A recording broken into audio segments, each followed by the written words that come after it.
ये हमारे प्रमुख मुद्दे थे जब आरएलपी पार्टी का गठन किया। और गठन के बाद जब 3 विधायक हमारे जीते पार्टी बनाने के बाद लोकसभा के अंदर गया, और लोकसभा के अंदर भी गठबंधन में जाने के बाद जब किसान जवान की बात आई तो सत्ता छोड़ के सड़क पे आरएलपी पार्टी आई। तो अग्निक में तो उसका विरोध किया, किसान के लिए 70 दिन सड़क पर बैठा देश का एकमात्र सांसद। महंगाई बढ़ती, चाहे दूसरे इशू हो, चाहे पहलवान का इशू हो, देश में कहीं भी किसी तरह का इशू हो, उसको प्रमुखता से उठाने का हमने काम किया। राजस्थान में विशेष राज्य का दर्जे की बात हो या सीपी की बात हो, हमारा राजस्थान कैसे आगे बढ़ी, दिल्ली में हमारी पैरवी थी। प्रदेश के अंदर तीनों विधायकों ने मजबूती से अपनी बात रखी। जब कांग्रेस बीजेपी आपस में हाथ मिला लेती थी, जैसे महेश जोशी का मामला था जिसमें आरोप लगा, तो बीजेपी डाउन हो गई, साइड लाइन हो गई, बीजेपी ने महेश जोशी से हाथ मिलाया। तब आरएलपी पार्टी ही आरोप लगा रही थी, चाहे नावा के मंदिर का मामला हो, चाहे धौलपुर के विधायक का हो, चाहे आपके मीणा जी का हो, चाहे आपके विदुड़ी का मामला हो, तमाम मंत्रियों पर आरोप लगे, विधायकों पर आरोप लगे। तो आरएलपी ने मजबूती से राजस्थान की जनता का पक्ष रखा, पीड़ित लोगों का साथ दिया। कांग्रेस बीजेपी का जो मिला जुली का खेल था, बजरी माफिया के हाथों में जिस तरह कांग्रेस बीजेपी कठपुतली बन के खेल रही थी राजस्थान के अंदर, उस समय बजरी से मुक्ति दिलाने का, बजरी माफिया से मुक्ति दिलाने का काम किया आरएलपी ने। उसमें हमारे एक आंदोलन का अंतिम अभी दौर बाकी है, ईडी दफ्तर का हम घेराव करेंगे। एक आध दिन बाद हम तारीख देंगे और जल्दी ईडी दफ्तर को घेरेंगे। 4 लाख करोड़ का बड़ा घोटाला बजरी का राजस्थान के अंदर हुआ है, जिसमें कांग्रेस के कई मंत्रियों के साथ भारतीय जनता पार्टी के भी बड़े नेता जो मुख्यमंत्री के चेहरे के रूप में अपने आप को मानते हैं, उनकी भी भूमिका साफ साफ है। ये प्रमुख एजेंडे हमारे साथ आरएलपी के इस बार 23 के अंदर हम जा रहे हैं। हमने हमारा कुंभा बढ़ाया, 5 साल पार्टी, जब बाकी पार्टियां अपने आपको नहीं बता सकी, गहलोत सरकार गिरा रहे थे, जब गहलोत सरकार गिर रही थी, बीजेपी उस समय सरकार गिराने में थी, तब छोटी पार्टियां जितनी भी थी उनको तोड़ दिया है। बीटीपी को तोड़ दिया, कम्युनिस्ट पार्टी को तोड़ दिया, लोकदल को इन्होंने मिला लिया कांग्रेस के अंदर, बीएसपी के 6 विधायक चले गए कांग्रेस पार्टी के अंदर। आरएलपी अकेली राजस्थान की पार्टी थी।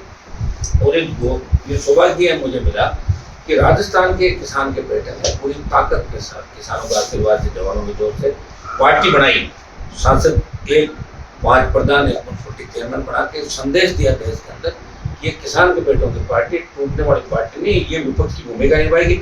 और 5 साल जब बीजेपी कांग्रेस हाथ मिला लेती है, जब किसी बीजेपी के पसंदीदा नेता का नाम आ जाता है और वो क्राइम करता है, तो बीजेपी चुप हो जाती है, हमारी पार्टी का नेता है। जैसे जोधपुर यूनिवर्सिटी कैंपस में जब रेप की घटना, वो लड़के कहें कि बीजेपी संगठन चुने, तो मीडिया के माध्यम से बोले, बीजेपी चुप हो गई, मौन हो गई, एक शब्द नहीं बोला। अब जब छात्र संघ के चुनाव की बात आ रही राजस्थान के अंदर, तो छात्र संघ के चुनाव की हमेशा मैंने पैरोकारी इसलिए भी की कि मैं छात्र संघ के माध्यम से विधायक और सांसद बना, और मैं हमेशा पैरोकारी करता हूँ। 8 जब वसुंधरा बंद की, जब भी 9-10 के अंदर हमने पैरोकारी करी, चुनाव चालू कराए, कोविड के बाद जब चुनाव चालू, हमेशा मेरी ये मांग रहती है कि छात्र संघों के अंदर विश्वविद्यालय की जो स्वायत्ता है उसमें सरकार का इंटरफेरेंस नहीं रहना चाहिए। मैं तो ये भी कहता हूँ, लिंगो कमेटी के आड़ में छात्र संघों को कुचला गया, कमजोर किया गया लोकतंत्र की पहली इसलिए।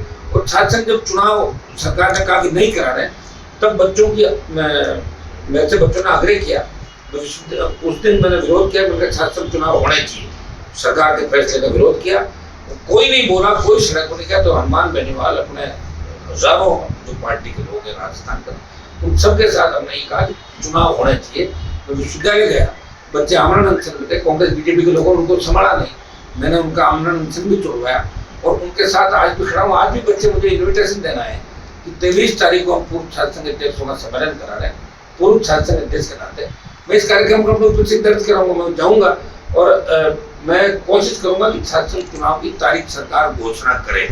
हमने जिन जिन मुद्दों को हाथ में लिया राजस्थान में, उन पर बेवकूफ पे कभी नहीं गए। जो आंदोलन किया उसमें जीत दिला के उठे, यही आरएलपी की पहचान है। और यही हनुमान बेनीवाल और इसी पार्टी का जो बढ़ता जनाधार है, यही कारण है कि बात पकड़ने के बाद उसको बीच में नहीं छोड़ते। किसी का अगर हाथ पकड़ लिया तो उसकी वैतरणी पार कराई, उसे बीच में नहीं छोड़ा आज तक। छात्रों के ऊपर पर्चा भी दर्ज किया गया, एफआईआर भी दर्ज की गई है, तो वो छात्र भी आपसे मिले? मैं करवा रहा हूँ, मैं वापस कर रहा हूँ। उस दिन जिन छात्रों को लिया था उनको छुटवा दिया था। और मैं ये भी चाहूँगा कि पुलिस की एंट्री विश्वविद्यालय के अंदर नहीं है। पुलिस स्वायत्ता के अंदर दखलंदाजी के नाम पे पुलिस के कई लोग गुंडागर्दी भी कैंपस में करते हैं, ये कतई बर्दाश्त नहीं करेंगे। ये छात्रों का कैंपस है, छात्र राजनीति जो लोकतंत्र की पहली सीढ़ी एक साथ इसको छात्र संघों ने देश और प्रदेश के अंदर बड़े नेता दिए, बहुत से नेता देश के अंदर तो मुख्यमंत्री रहे, प्रधानमंत्री पद के दावेदार रहे, तो छात्र राजनीति से निकला, आज भी कई प्रदेशों के मुख्यमंत्री, तो शासक चुनाव कराने के लिए आज भी पार्टी मजबूती के साथ खड़ी। उस आंदोलन को राजस्थान में बहुत बड़े स्तर पर किया गया। राष्ट्रीय लोकतंत्र पार्टी अगर अच्छी सीटें लेती है चुनाव के अंदर, क्या किसी पार्टी के साथ में गठबंधन भी कर सकती है? ऐसा है कि हमने कांग्रेस बीजेपी के साथ अब गठबंधन नहीं किया, हमने पहले ही क्लियर कर दिया हमारे स्टैंड है। लेकिन जो दूसरे दल है राजस्थान में या जो लड़ते रहते हैं, शोषित पीड़ित दलित की बात अगर करते हैं, उन दलों से जरूर हम बात करेंगे, उनके लिए गठबंधन के दरवाजे खोलें। गठबंधन करना भी चाहते हैं, हम चाहते हैं कि हमारा जो वोट है 18 के अंदर 1,39,00,000 कांग्रेस, 1,36 बीजेपी को मिला और 80 लाख वोट तीसरे मोर्चे को मिला था, मिला के सब लोगों को, जिसमें वो वोट भी शामिल था जो किसी को नहीं गया था, नोटा का भी शामिल था। हम चाहते हैं 80 लाख वोट जो गया है वो बढ़ के इस बार 1.5 करोड़ से ऊपर जा रहा है, वो वोट एक जगह जाए ताकि कांग्रेस भी पीछे चली जाए, बीजेपी पीछे चली जाए, थर्ड फ्रंट नंबर 1 पहला मोर्चा कैसे राजस्थान में, बड़े प्रयास हम लोग कर रहे हैं। बलात्कार की घटनाएं बढ़ रही हैं, भूमाफियों का आतंक बढ़ रहा है, इसमें लॉ एंड ऑर्डर कहीं दिखाई नहीं दे रहा, तो उसके लिए आप क्या कहेंगे? देखिए, राजस्थान के माथे में जो एक कलंक लगा है, अपराध में नंबर 1 पे राजस्थान आ गया। जिस तरह महिला उत्पीड़न, बलात्कार की घटनाएं, नाबालिग बालिकाओं के साथ, लोग यूनिवर्सिटी का कैंपस ले लो, जिस तरह किसान की बेटी भीलवाड़ा के अंदर उसको पट्टी कर रेप के बाद जब तक जलाया जाता हो तब तक पूरी जल नहीं जाती। ये अलवर का जय थानागाजी का वीडियो वायरल हुआ दलित बच्ची का। लेकिन दलितों में जो घटनाएं होती राजस्थान की, दोनों को घोड़ी पर नहीं बैठे देने का, अभी भी आजादी के अंदर कहाँ तो अमृत मोर्चों की बात कर रहे हैं। हम तो ये छुआछूत की बीमारी से ही मुक्त नहीं हो पा रहे हैं। रूढ़िवादिता किस तरह लोगों को फूट के भरी।